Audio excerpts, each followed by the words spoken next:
એ બપોરનું ટાણું હોય છે. આ કેવા એના ગજા ઉપર વટ જીવી ગયેલા માણસો. બપોરનું એ ટાણું હોય છે અને દરવાજે ટકોરા દીધા છે. કોઈ માલપાથી કોકે કમાડું ગાયડો કે હા બોલો કે 25 માણસને મોકલો ને. કે શું કામ હતું? અજાયણો કોક માણસ આવીને એમ કહે ટકોરા દીએ દરવાજે 25 માણસને મોકલો ને. કામ હતું કે શું કામ હતું? મારી દીકરી કુંવરબાઈ નું મામેરું લઈને આવ્યો છું.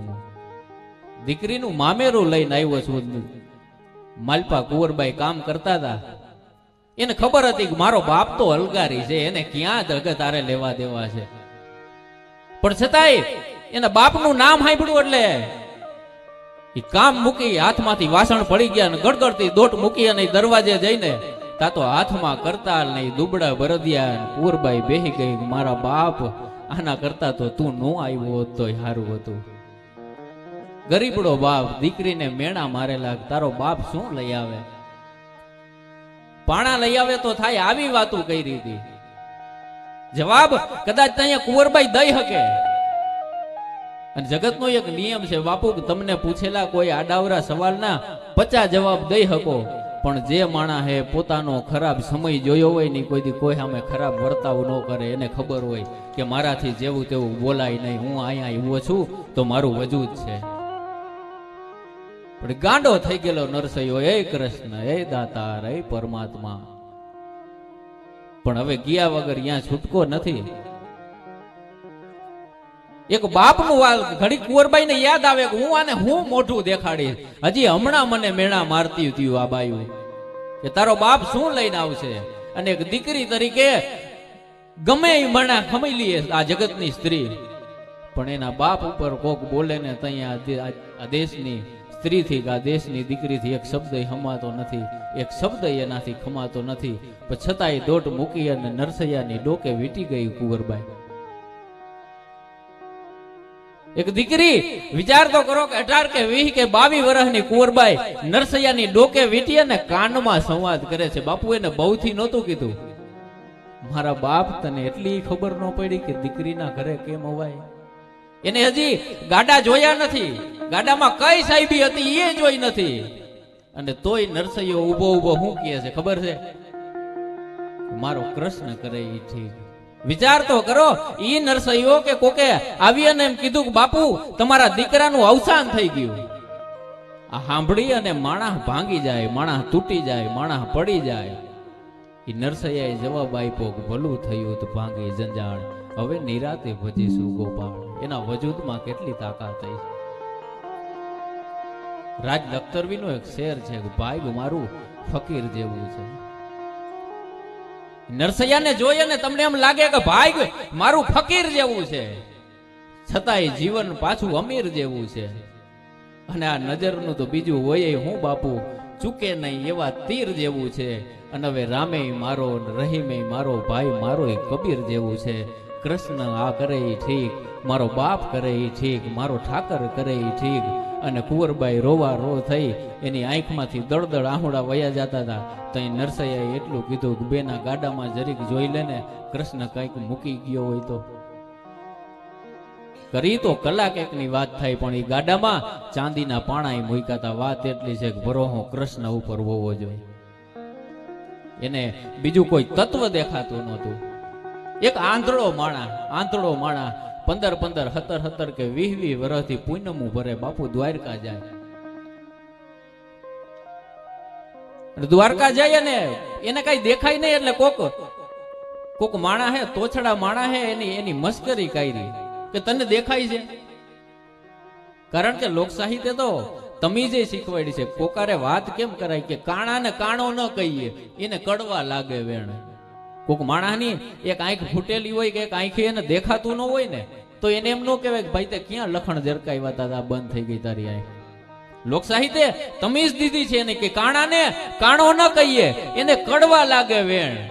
પાહે બેહીને પૂછીએ કે ભાઈ તમે સાને ખોયા નેણ, તમારી આંખમાં શું થયું? આ તમીજ આપણું ગુજરાતી લોક સાહિત્ય દઈ શકે. બાકી કરવા હોત તો આ બજેટમાં આટલા પૈસામાં તમે મુજરાઈ કરાવી હગત, અને આનાથી જાજી સંખ્યા ભેગી કરી હગત. પણ આ બેનું ના દીકરીઓ ના ભાઈ ના બધા ભેગા બેહીને તમે એક માંડવા હેઠે બેહીને અહીંયા એ વાતને જોઈ ન હકત. એ માત્ર ને માત્ર આપણી સંસ્કૃતિ કરી શકે અને કાં કોક આવા બાવલિયા કરી શકે. ભૂતો ને ભવિષ્યથી બીજા એકેય તત્વોમાં તાકાત નથી. તમે અહીં વાડીઓમાં નહીતર મોટા ભાગે અહીંયા પ્રોગ્રામ હતો ને તો ભૌગોલિક દ્રષ્ટિકોણથી તમે જોવો ને તો ઘણા લોકો એમ કે ગીર સોમનાથ ને એ બાજુનો એરિયા આમ બેકવર્ડ ગણાય. એરિયા બેકવર્ડ ગણાય. બેકવર્ડ એટલે હું તમને શુદ્ધ ગુજરાતીમાં કહું કે પછાત કહી શકાય એવો એરિયા. એમ પછાત તો એને કહેવાય કે જે આવા આયોજન નથી કરતા, જેને પોતાના ધર્મની પડી છે ને એ એજ્યુકેટેડ કહેવાય. Introduction is not necessary for the some brand, some things are just name is enough. અમુક પંથક આ હાવજોની ભૂમિ છે ને એ પોતામાં એક નશો છે, પોતામાં એક પરંપરા છે. લોકોએ જીવવું હોય તો અહીંયા આવીએ ને જીવતા શીખવું પડશે. વાડીઓમાં રહી અને એના પરસેવાના રૂપિયા ઉડાડે છે. આ કમાણી એ કોઈ એના કારી કમાણી નથી, એના હકથી જે માણસ જીવેલા છે એને ખભે પંપ નાખી અને એની મોલાયતું વેચીને જે કમાણા એ અહીંયા ઉડાડે છે. આ મૂર્ખા નથી, આ જગતના સમજદારમાં સમજદાર માણસો છે. બાકી કેવા બહુ હેલી રીતે કહી શકાય, કોઈને નીચા પાડવા એ તો હાવ હેલામાં હેલી વાતો જગતમાં છે. પણ જેનું ઓઢું હોય એનું ઢાંકી રાખવું ને એ બહુ અઘરી વાત છે. અને જેનું ઓઢું હોય એ ઢાંકતા આપણને આવા પ્રોગ્રામ થાય તો શીખવા મળે. આપણી કવિતાઓ, આપણા ભજન, આપણી વાણીઓ, આપણી વાતો એમાંથી શીખવા મળે. ઓલો માણસ કે તું દેખતો નથી 30 વર્ષથી મૂર્ખા અહીંયા ધક્કા ખાસ, તો હાલ ઈ કે કૃષ્ણ કેવા લુગડા પહેર્યા છે કે મને તું આંખું બંધ કરીને બેઠો છો, કદાચ તને તાર લાગી જતો હોય છે કે મને નથી દેખાતું ભાઈ કે કૃષ્ણ કેવા લુગડા પહેર્યા છે. તો કે એની વાહડીમાં કેટલા કાણા છે બોલ, કે મને એ નથી દેખાતું. તો ઈ તો કે મંદિરનું દ્વાર કઈ બાજુ છે કે મને એ નથી દેખાતું. તો ઓલો કે મૂર્ખા તો ખોટા બસમાં ગળદીમાં ધક્કા ખાવાનું રેવા દે અને ઘરે પડ્યો રે ને. ત્યાં ઓલા આંધળાએ જવાબ દીધો ને, ઓલા દેખતા માણસની આંખું ખોલી નાખી હતી કે હું નથી દેખતો, મારા બાપ પણ મારો ઠાકર તો દેખતો હોય છે ને કે આ 30 વર્ષથી અહીંયા પૂનમું ભરે છે. તમારામાં કઈક હોય તો એને નોંધ લેવી પડે. અદીઠું રહી અને અમૃત અમોને હજુ કોક પીવાયડા કરે છે. આ કવિતા, આ તમે આ શબ્દો તો જુઓ. શબ્દો વિશે બાબુભાઈ રાણપુરાએ તો એમ કીધું કે શબ્દ ગામને શબ્દ ખોરડા, શબ્દ ખેતરા ખડે.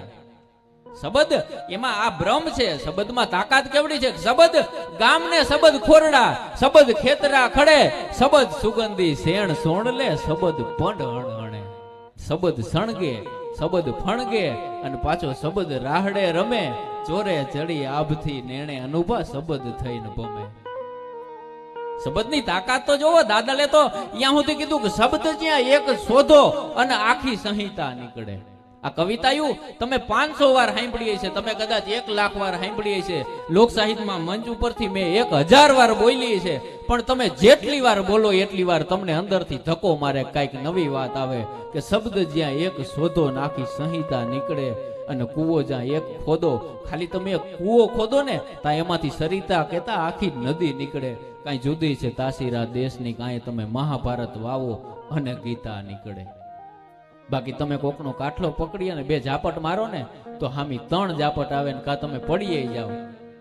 પણ હિન્દુસ્તાન માત્ર એક એવો ટુકડો છે કે અહીં તમે ઝેર વાવો અને જે એની કુપેડું ફૂટે એના ઝાડવા થાય એ અમૃત હોય.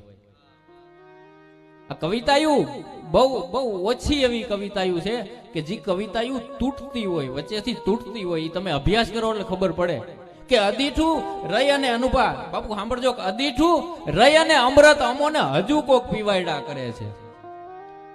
આ કોઈ શ્રીમંતો મોટી મોટી મેલાયતુમાં કે મોટા મોટા મેલમાં જીવવાની વાતું નથી. એવા માણસ કે જેને ઘરે ખાવા કાંઈ ન હોય અને એ કોકને પડકારો દેતા હોય કે જ્યાં મુજા ત્યાં વયો આવજે, મારા બાપા ખોયડું હજી ખાલી નથી, તું જઈએ ગબેનિયા ફસાવ ત્યાં આવ્યો હાઈલો આવજે, અડધી રાતે મને ખાલી ટેકો દઈજે. વૃદ્ધાશ્રમ વાળા ને એ લોકો રસ્તા ઉપર એકવાર જાતા હતા ને, કોકને ધાબરા ઓઢાડે ને કોકને ધૂસા ઓઢાડે ને સહાય કરવા હાટું થઈ અને શિયાળાની કડકડતી તાઈડમાં નીકળ્યા. ફૂટપાથની સાજલી નીચે એનો ટેકો લઈ, એનું ઓહાણ લઈ અને એક ભાઈ અને બેન બે અનાથ, એના મા બાપ નહીં જગતમાં મરી ગયેલા, કારણ કે પરિસ્થિતિઓ વિષમ હોય, વિષમ પરિસ્થિતિમાં જીવેલા. મરીજે તો અહીંયા સુધી લખ્યું કે દુર્દશાનો એટલો આભાર હોય છે. તમારી પરિસ્થિતિ જઈ ખબર ખરાબ હોય ને, તમારામાં શ્રીમંતાઈ હોય, તમારા આગળ પૈસા ઘટતા ન હોય, તો તમારો પ્રસંગ હોય ને તો 50 જણા અહીંયા કામ કરવા આવી જાય. આ જગતનો નિયમ છે. પણ ખબર પડે કે આના આગળ કાંઈ નથી, તમારા ઘરે હારથીઓ એક પીરહવા વાળો નહીં આવે. આ જગત છે.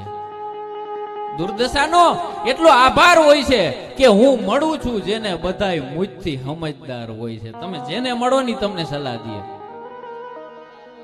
આનું આ આયોજન કદાચ હું કોઈનો વિરોધ નથી કરતો, પણ કોક દોમ સાહેબીમાં કોક માણા હોય, એના ઘરે કારખાના હાલતા હોય, મોટી કંપનીઓ ફેક્ટરીઓના માલિક હોય. હમણાં થોડા સમય પહેલા જેવો પ્રોગ્રામ ગુજરાતમાં જાજરમાન થયો, અહીંયા આનો આ પ્રોગ્રામ હોય અને કોક જાય ને તોય વખાણ જ કરે કે હા એવડું ડોમ હતું, એટલા પંખા હતા, એટલા કુલર હતા, એટલા માણસ શાંતિથી બેસતા હતા.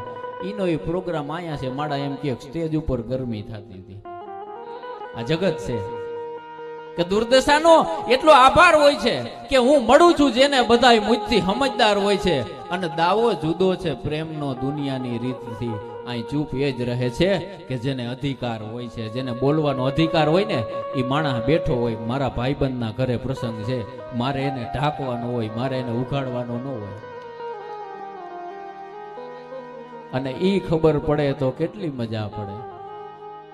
મરીજની આ એક પંક્તિમાં આખા જગતની ફિલોસોફી બાપુ અહીં પૂરી થઈ જાય. એસ પર માય વ્યૂ, જ્યાં સુધી મેં લોક સાહિત્યને સમજ્યું છે ત્યાં સુધી કે ઈ ખબર પડે અનુભા તો મજા કેટલી પડે કે ઓલો ઈશ્વર જગતમાં કોનો તરફદાર હોય છે, આખા જગતમાં ઈશ્વર કોનો છે ઈ ખબર પડે તો આપણને કેટલી મજા પડે. જગતના તમામ રહસ્યો અહીંયાથી નીકળી જાય. એટલે ઓલા ધૂસા દેતા દેતા આગળ જાય ને, શ્રીમંત ઘરના છોકરા, શ્રીમંતાઈથી દેવા નીકળેલા છોકરા, પણ એને કાનમાં એક ધીરે ધીરે એક બાઈ અને એક આદમીનો અવાજ સાંભળ્યો. બે વચ્ચે એક સંવાદ થતો હતો કે બેન તને ટાઈટ લાગે છે? કે ના ભાઈ નથી લાગતી. એ કે આ કોથરા કેટલા હુંફાડા છે, જો તો ખરા કોથરા ઓઢી અને હુતા છે.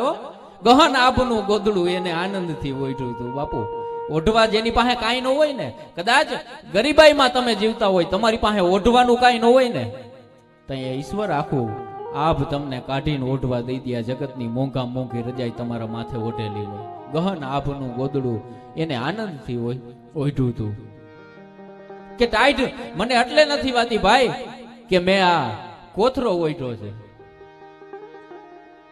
એટલે ઓલી બેને પૂછી ભાઈ તને ટાઈટ નથી વાતી? કે ના મને નથી વાતી. અને પછી આ દેહની 12 કે 13 વર્ષની એક દીકરી બોલી હતી કે ભાઈ આપણા આગળ કોથરા છે ને એટલે ટાઈટ નથી વાતી, પણ જેના આગળ કોથરાય નહીં હોય એની દશા શું હોય છે? તમારી પાસે નથી અને તમારે દઈ દેવું, તમારા ગજા ઉપરવટ થઈને જીવવું. કે એક રંગો નહીં તું રંગ પલટીને આવ. દાદે આપણને હટીને આવવા હાટું દાદની કવિતા આવ્યું છે કે એક રંગો નહીં તું રંગ પલટીને આવ, તને માનવ ગયડો છે જરા હટીને આવ. અને આમ ચીલામાં તો પૈડા હાલે, તું તો બાપ ચેતક છો એકવાર આડો ફંટીને આવ. અને મોતી ન્યા જ પડ્યું છે મેં ક્યાંય હંતાડ્યું નથી. કયું મોતી? નરસૈયાએ કરતાળ લઈ અને કૃષ્ણને હાજર કરી દીધું તો ઈ મોતી હડી કાઢી અને કૃષ્ણ મૂર્તિમાં વિલીન થઈ જાય. એની મૃત્યુનો એક પણ પુરાવો જગત પાસે ન મળે. ઈ મીરાબાઈને મળી ગયું તું ઈ મોતી. એના ભજનની એક કડી પકડી અને આખો ભવસાગર તરી જવા ઈ પાનબાઈને જે જડ્યું તું ઈ મોતી. કે મોતી ન્યા જ પડ્યું છે મેં ક્યાંય હંતાડ્યું નથી, તું હાચો હો તો હાચ વાટીને આવ. એક રંગો નહીં મારા બાપ તું રંગ પલટીને આવ. એવા માણસો ગજાના ઉપરવટ થઈ અને જીવી ગયા. એની વાતું લખાણી, એમાંથી દુહાઓ લખાણા. પેલા કોઈ પણ ઘટના બની હોય એના ઉપરથી દુહો લખાય, એના ઉપરથી ગીત લખાય, એના ઉપરથી છંદો લખાય. લોક બોલી લોકજીભે વાતું વણાતી મારા તમારા સામે દીવાદાંડી થઈ અને આવે. એમાંથી ચરજુ લખાય, એમાંથી ભાવ લખાય. એવી ભાવ એવા ચરજુ અને એવી વાતું જેને પોતાની વાતમાં પોતાના વ્યક્તિત્વમાં વણીને રાખી છે. એવી ગંગા જેવી અમારી બેન કે એના વેણ કોઈ દી મૂકે નહીં. કારણ કે મંચ ઉપર એ બાપુ હવે લોક સાહિત્યમાં એમ કેવું હોય તો જેહાદી થઈ ગયું છે. હવે મારી નાખો ને કાપી નાખો ને ભલે લોકો સાંભળે છે એટલે એ બધું હાલે છે, હું કોઈ એનો વિરોધ નથી કરતો, પણ લોકસાહિત્ય માણસને ખમતા શીખવાડે, નમતા શીખવાડે કે કોકનો ખભો આપણાથી ભૂલમાં અડી જાય ને તો એને કહેવાય કાંઈ વાંધો નહીં ભાઈ, તમારું ધ્યાન નહોતું એટલે અડી ગયું. કાટલો પકડી અને કોકને 2 ઝાપટ મારી લેવી ની તો બહુ હેલી વાત છે, પણ તમારો વાક હોવા છતાંય તમને ખબર હોય કે સામેવાળા માણસનો વાક છે, છતાંય આપણને એમ થાય કે ક્યાં કોઈ માણસને હેરાન કરવો, ક્યાં ડખા કરી અને આખું વાતાવરણ બગાડવું. આ સમજ જો કોઈ આપતું હોય તો આપણી પરંપરા એવું આપે છે. તો ગુજરાતની એવી એક ગરવી ગાયિકા કે જેને જોઈને આપણને એમ થાય કે સાંભળીએ, જેનારે વાત કરીએ તો એનું વ્યક્તિત્વ એની વાતમાં વણાઈને આવે, અને ચારણ ઉજળી પરંપરામાંથી આવે છે એવા બેન શ્રી દીપાલીબેન ગઢવીને વિનંતી કરીએ કે એને જે મજા આવે, ડાયરાને જે મજા આવે, ભાવ ચરજ માતાજીના લોકગીત લગન ગીત લઈ આપની જોરદાર તાળીઓ વચ્ચે બેન શ્રી દીપાલીબેન ગઢવી. જય શ્રી કૃષ્ણ.